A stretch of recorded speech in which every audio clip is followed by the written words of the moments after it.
मोहसिन, मैंने तुम्हें अब्बू जी को इसीलिए ज्वाइन करने के लिए नहीं कहा था। तो फिर किस लिए कहा था? ताकि तुम उनकी मदद करो मुझे समझने में।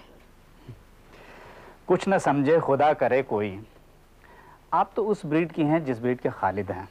ना मैं उससे समझ पाया ना आपको। आप एयरफोर्स ज्वाइन करना चाह रही हैं, अब ये दूसरी पहेली है क्या? तुम लोगों के पास दिल नहीं है। वो जो गंदा पानी होता है उसे खींचने वाला पंप है जो सीवेज प्लांट पर लगा होता है। मोहसिन, एसएसबी के इंटरव्यूज के लिए कोचिंग देते हैं, ऐसे किसी अच्छी इंस्टीट्यूट के बारे में तुम जानते हो? जानता हूँ। मेरा एक दोस्त है, उसने वहाँ ट्रेनिंग ली थी, अब आर्मी में है। तो तुम मुझे वहाँ ले चलोगे? I want coaching.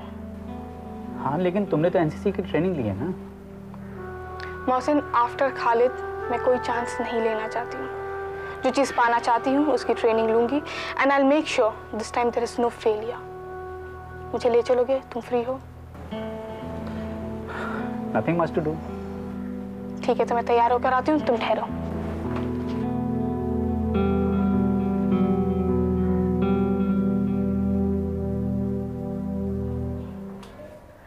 जी, आप मिस्टर खालिद? मीरा जी, आई। जी नमस्ते। क्षमा कीजिएगा, आने में थोड़ी देर हो गई। कोई बात नहीं, बैठिए। धन्यवाद। क्या पिएंगी आप? जी नहीं, मैं कुछ नहीं लूंगी। आपका फोन आया था, मैंने आपका ये नोट भी पढ़ लिया है। मैं क्या खिदमत कर सकता हूँ आपकी? आपने क्षमा की सहायता की है, मेरी सहायता का भी प्रबंध कीजिए। प्रबंध? आपकी सहायता? जी, इस नोट में मैंने सब कुछ लिखा है। गौर साहब मेरा केस देख रहे हैं। क्योंकि ये काम मैं नहीं कर सकती हूँ, इसलिए मैं चाहती हूँ कि आप एक ऐसे व्यक्ति का प्रबंध करें जो इस बात का पता लगा सके कि मेरे पति कब मुस्लिम हुए और उसके कितने दिनों बाद उन्होंने शादी की। आप उनका कन्विक्शन कराना चाहती हैं? जी हाँ। मेरे माता पिता अब मेरे साथ नहीं हैं। चूंकि मैं एक हिंदू स्त्री हूँ, इसलिए ये काम मैं नहीं कर सकती हूँ। क्षमा मेरा साथ देना चाहती है, लेकिन मैं उसे इसमें उलझाना नहीं चाहती।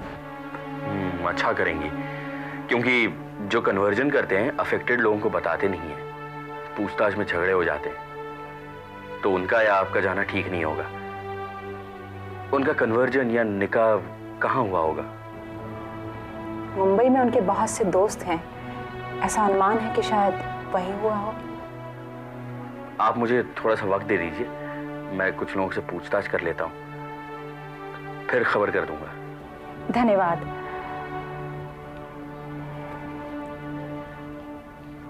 आपके और क्षमा के बारे में जानती हूँ। क्षमा यहाँ आना चाहती थी, मैं ही उसे नहीं लेकर आई। आपने अच्छा किया, उनका नाम लेना ही मेरे लिए काफी है। एक बात और कहना चाहती हूँ। जी। मेरी तरह वो भी मुसीबत में है, उसका साथ मत छोड़िएगा। जो प्रिस्क्रिप्शन आप मेरे लिए लिख कर लाई हैं, वो मैंने अपने लिए बहुत पहले लिख लिया है। मैं आपकी भी मदद करूंगा और उनकी भी। ये मेरा वादा है, आपसे भी और अपने आप से भी।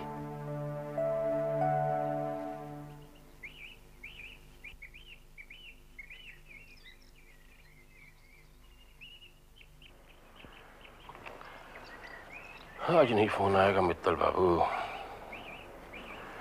माँ बेटी आपस में मिले हैं, उनकी बातें कहाँ खत्म होंगी।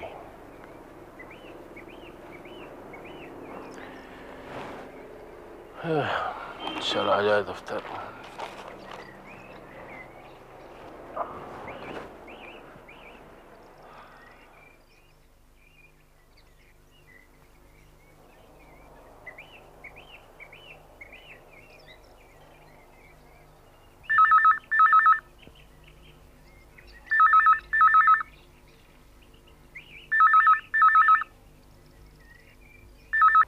हेलो, शांता बोल रही हूँ मैं। आप कैसे हैं? हाँ, ठीक हूँ। नौकर खाना तो ठीक बना रहे हैं ना? हाँ बना ही रहे हैं, ना भी बनाए तो क्या कर सकते हैं। तुम बताओ तुम कैसी हो? मैं इतनी खुश हूँ, इतनी खुश हूँ कि आपको क्या बताऊं। अगर आप यहाँ होते तो देखते अपनी लाडली की शान। एयरपोर्ट पर ही लेने आ गई मुझे, आगे पीछे दफ्तर के लोग, सरकारी गाड़ियां। जी हाँ, रोज घुमाने ले जाती है मुझे। जानते, कल वो मुझे एलिफेंटा केव दिखाने ले जा रही है, अपनी कस्टम की मोटर बोट में। बस मैं होंगी और वो, और तीसरा कोई नहीं। हाँ भाई, तुम्हारे लिए अब दुनिया में है भी क्या, तुम और तुम्हारी बेटी। कैसी बातें कर रहे हैं आप।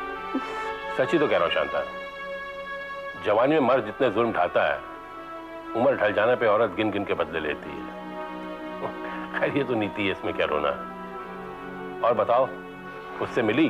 किससे? अरे भाई वही जिससे तुम्हारी लड़की ने पसंद किया है। नरेंद्र की बात कर रहे हैं आप? हाँ, जो भी नाम हो उसका। मैं तो इतना जानता हूँ कि उसने मेरे पार्टी के कैंडिडेट को हराया था, मेरी बेटी को मेरे खिलाफ खड़ा किया था। नरेंद्र इतना बुरा लड़का नहीं है जी, मैं उससे मिली थी। वो बता रहा था कि बड़े खानदान का लड़का है, 2-2 मकान हैं उसके। हेलो, बंद कर दिया। शायद मेरी कोई बात किसी को आजकल अच्छी नहीं लगती।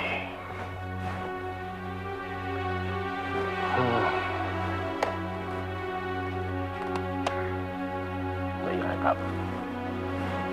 चलो भाई।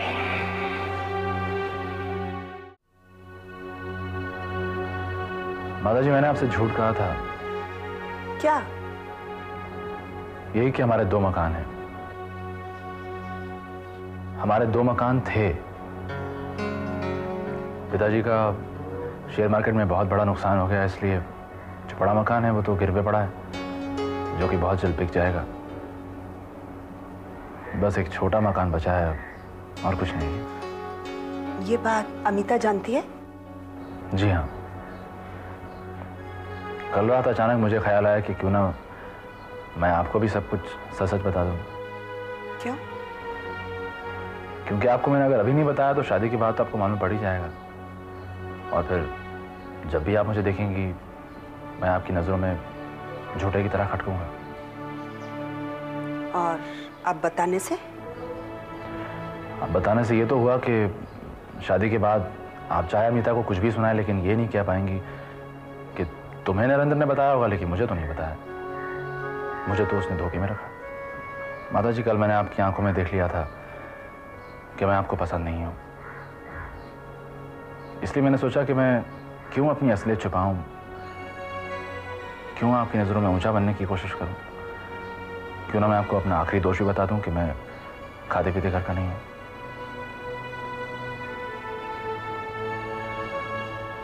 चलता माँ जी।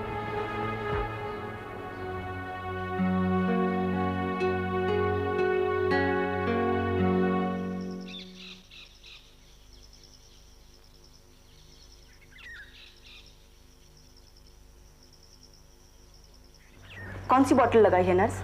दूसरी मैंने अभी लगाई है। जिस पेशेंट के लिए खून दिया गया है उसका नाम क्या है? वारिस अली। ओके, रसीद और डोनेटिंग कार्ड लेती है ना नर्स? ओके, ठीक है।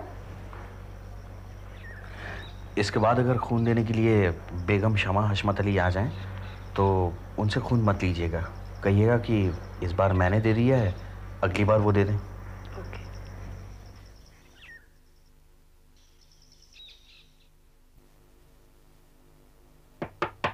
कौन है? अरे दरवाजा खुला है भाई, अंदर आ जाओ।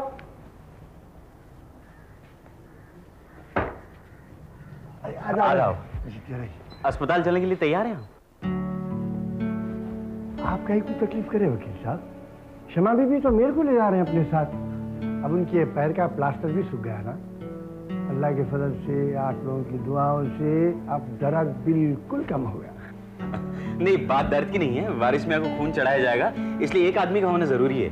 किसी चीज की जरूरत हो तो भाग दौड़ कर सके। लीजिए, यखनी तो तैयार हो गई। आदाब। अरे आदाब छोटे वकील साहब, कैसे आप? बस दुआ है आपकी। तैयार है? मैं आ गया हूँ। अच्छा शमा, बेटा बाहर आओ। यखनी बनाई है उसके लिए, खून देना है ना उसे। जी इसकी तो जरूरत नहीं है, मैं खून दे चुका हूँ। क्यों दिया आपने? जी इसका जवाब मैं आपको नहीं दूंगा क्योंकि आप समझेंगी नहीं। देखिए आप इन्हें समझा दीजिए कि ये अपने पढ़ने से काम रखें और इम्तिहान दे दें। एक बार ये वकील बन गई तो मुझे तसल्ली हो जाएगी कि जो उल्टा मैंने किया है उसे ये सीधा कर लेंगे। इसलिए जब तक इम्तिहान नहीं हो जाते और पैर ठीक नहीं हो जाते, ये वारिस मियाँ की परवाह मुझ पर छोड़ दें, फिर जो चाहे करें। लेकिन मैं खून दे सकती हूँ, जितना भी हो। 4 घंटे में फिर बन जाता है। जी मुझे मालूम है, तभी मैं आज नहीं कॉलेज के दिनों से देता आया हूँ। ये मेरा ब्लड डोनेशन कार्ड है, इसलिए ये मेरे लिए कोई नई बात नहीं है। मैं आप पर कोई एहसान नहीं कर रहा। मगर वारिस मियाँ के लिए मुझे खून देना था। तो दीजिए ना। उन्हीं के लिए क्यों, सियाचिन ग्लेशियर में सिपाहियों के लिए दे दीजिए, एक्सीडेंट के मरीजों के लिए दे दीजिए जिनका यहाँ कोई नहीं होता। मुल्क को खून चाहिए, डोनर्स नहीं है। बीबी, एक जमाना हुआ मैं तुम्हारे से कुछ कहना बोलना बंद कर दिया, मगर आज बोलना पड़ा। कोई शख्स वक्त पे प्यासे की प्यास बुझाया तो उसी वक्त पानी लेके उसके घर को जाके पानी वापस करके उसकी हतक करते। नहीं करते। तुम इनका शुक्रिया अदा नहीं करना चाहते तो मत करो, हमको तो करने दो, हम अदा करेंगे इनका शुक्रिया, समझे? बात ना कर रहे हैं। देखो बेटा, इनके हाथों बुरा हुआ लेकिन अनजाने में हुआ, लेकिन अब जो वो कर रहे हैं ना, जानबूझ के कर रहे हैं और अच्छा कर रहे हैं, समझी? ब्लड ट्रांसफ्यूजन में कितना वक्त लगेगा मैं नहीं जानता, लेकिन देर हो जाएगी। चलिए मैं बाहर खड़ा हूं।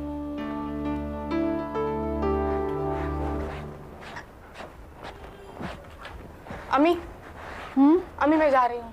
अब कहाँ जल्दी? अपने टेस्ट कराने। कौन से टेस्ट कराने? जो मेडिकल बोर्ड वाले करेंगे। तो तू खुद क्यों जा रही है वो टेस्ट कराने? इसलिए अम्मी के पास होने के बाद मैं नहीं चाहती कि मेडिकल बोर्ड वाले मुझे फेल कर दे। अगर कोई खराबी हुई तो ट्रीटमेंट तो ठीक कर लूंगी ना। जब इतनी चौकस है तो वहाँ क्या हुआ था तुझे? अम्मी मुझे कुछ नहीं हुआ था, बीमारी खालिद को थी और काफी पुरानी क्रॉनिक थी।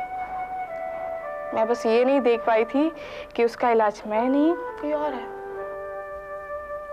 अगर इतनी समझदार है तो क्यों जा रही है एयरफोर्स में मरने?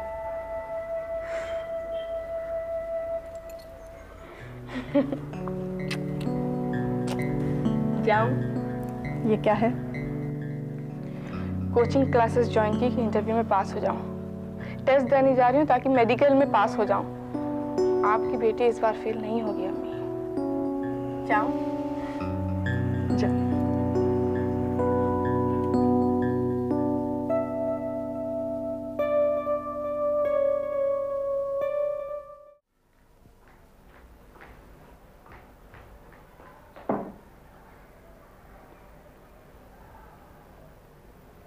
अब आपकी नहीं सुनूंगा अम्मी, उठिए और चलिए। क्या हुआ?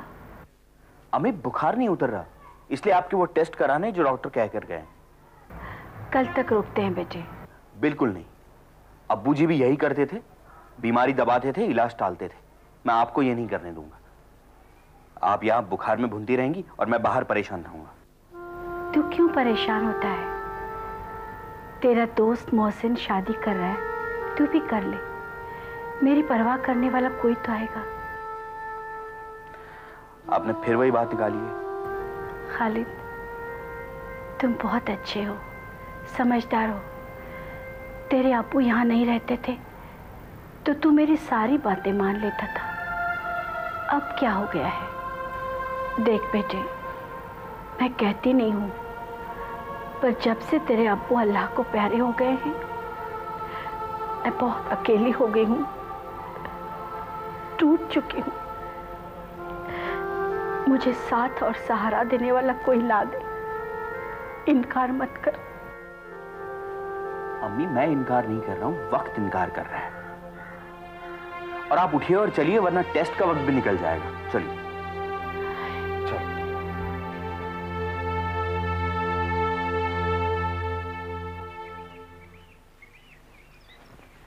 क्या कहा?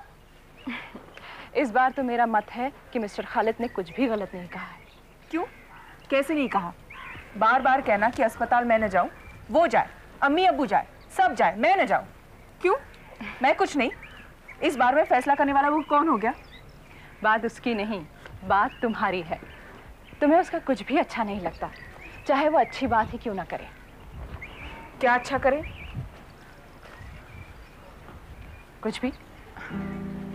जब वारिस को लेकर अस्पताल से आई थी तो कितनी बेहाल हो रही थी, विषिक्त सी लग रही थी। यही बात मिस्टर खालिद ने तुमसे कही तो तुम्हें बुरा लग गया। तुम अच्छी तरह से जानती हो कि तुम्हें वारिस की ओर ध्यान देना है, पर अगर पढ़ाई पे ध्यान नहीं दिया तो तुम फेल हो जाओगे, तुम्हारा साल बेकार हो जाएगा। यही बात मिस्टर खालिद ने कह दी तो तुम्हें बुरा लग गया। ये क्या बात हुई? मुझे इस बारे में बुरा नहीं लगा। तो फिर क्या हुआ? ये कोई बात हुई कि अस्पताल से खून देकर भूखा घर आए और खाना मना कर दे?